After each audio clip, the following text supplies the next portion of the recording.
All right. Now, normally every night I take some time, I read my Bible. One of the things to help me feel normal is I always talk to my family. My family here, my family back in Las Vegas. So I got something special for us tonight. I'm actually going to call my mom right here live and we're going to talk to her, all right? It's ringing.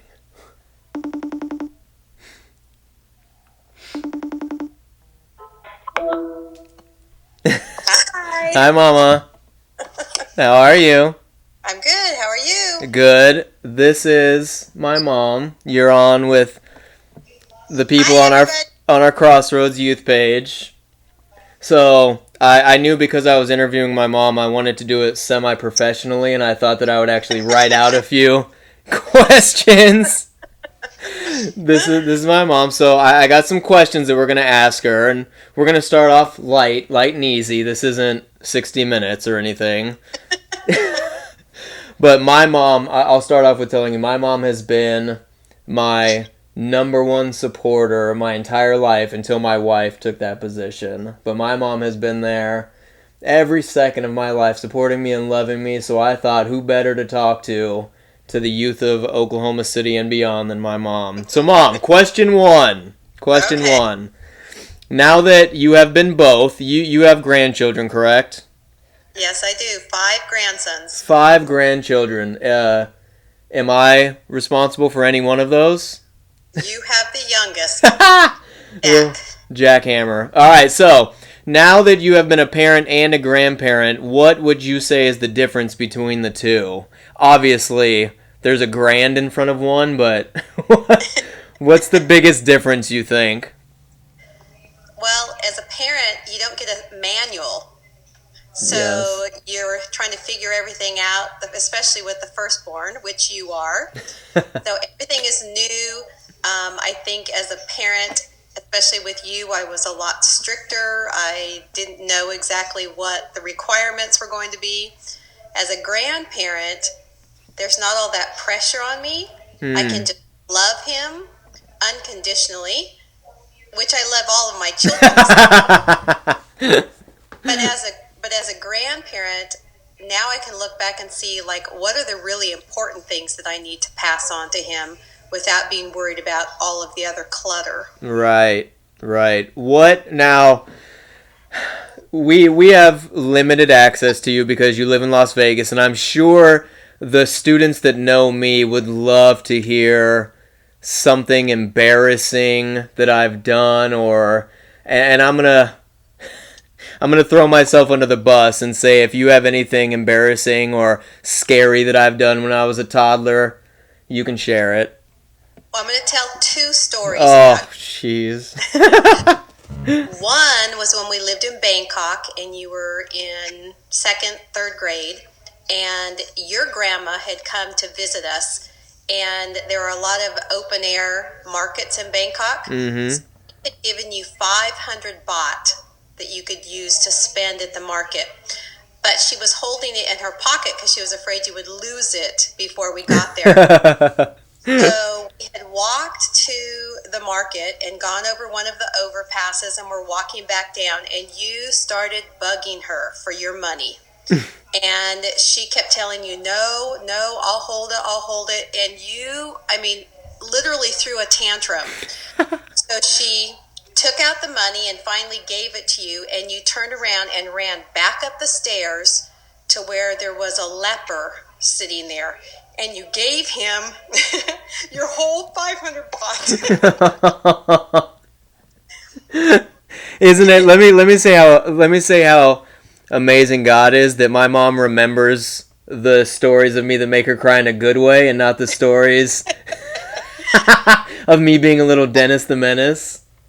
Now comes one of those stories. Oh, I spoke too soon. Yes, because when Adam was in high school, things came very easy to him, and he did not want the label of being one of those smart kids. Do the least amount of work possible to get a C. And you can tell by the smile on his face that that's true.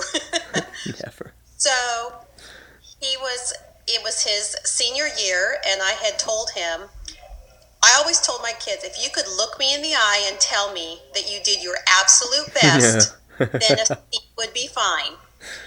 But I knew he was better because he tested in the 99th percentile. Oh man, this is just a testing. So I told him if he came home with a D on his report card, what was I going to take away from you? Do you remember? My car. Yes. But so he came home with a D on his report card, and I took his car away from him. Okay, let me tell our fine students how I remember this story. It was a C, and it wasn't even it was a grade technically, but it was on a final that I lost my car. Because if you had done more than the bare minimum, you would have had an A in the class. Kids, don't get a C. Even on a final exam. Not if you're capable of better. That's true. We can only do our best. So I have heard this story before, but I haven't heard it for a while, and I do love it. How did you decide to name me Adam? So when I was pregnant with you, God gave me a dream, and I saw myself holding a baby in my arms in a blue jumpsuit. So I knew that you were going to be a boy, and I promised God that since he was blessing me with a son, that I would bless him back and name you Adam, which was the name that he chose for the first creation. I do. I love my name. I really do. Let's see. How long have you been a Christian? How long have you known God? Well, when I was little, my mom used to take us to church every Sunday, but it was out of duty. We went with a bag of Cheerios and a baggie of toys to keep us entertained so that we didn't disturb her during church. It wasn't until I was already married and had you that I really came to know the Lord as my own personal Lord and Savior.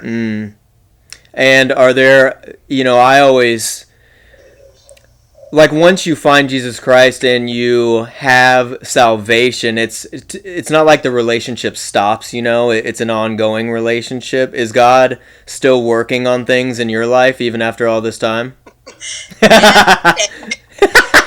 Every day. Every day. I don't think it matters how long you've been a Christian.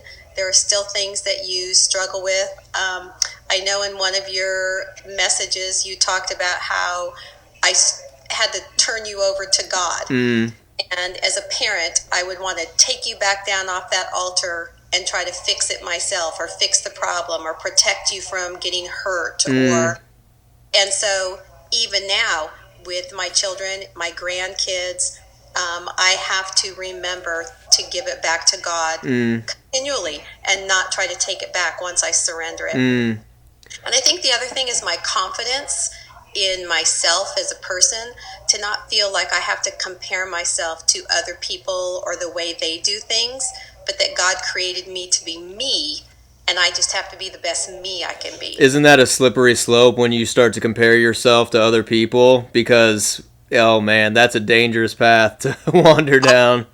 Yes, because then it brings in that critical spirit where you start criticizing and complaining about the things they're doing, all from that one little door that you open. Yeah, and I feel like that's hard on our youth today, especially because I feel like, well, I don't know, tell me if I'm wrong, but when you were younger, it's like I feel like people had their group of friends, and that's whose opinion they worried about. And today with social media, it seems like people have a lot more pressure from people that they don't even know. And yes, it may be unnecessary, but it's happening nonetheless. What do you think? I think that as a parent now, you have so many more worries than I had to worry about with my children. As yes, I had to worry about, you skateboarding and jumping over things and falling off of things, which you know what I'm talking about. But I didn't have to worry about the predators that are out there now that are using that social media to attack. Yeah. Yeah.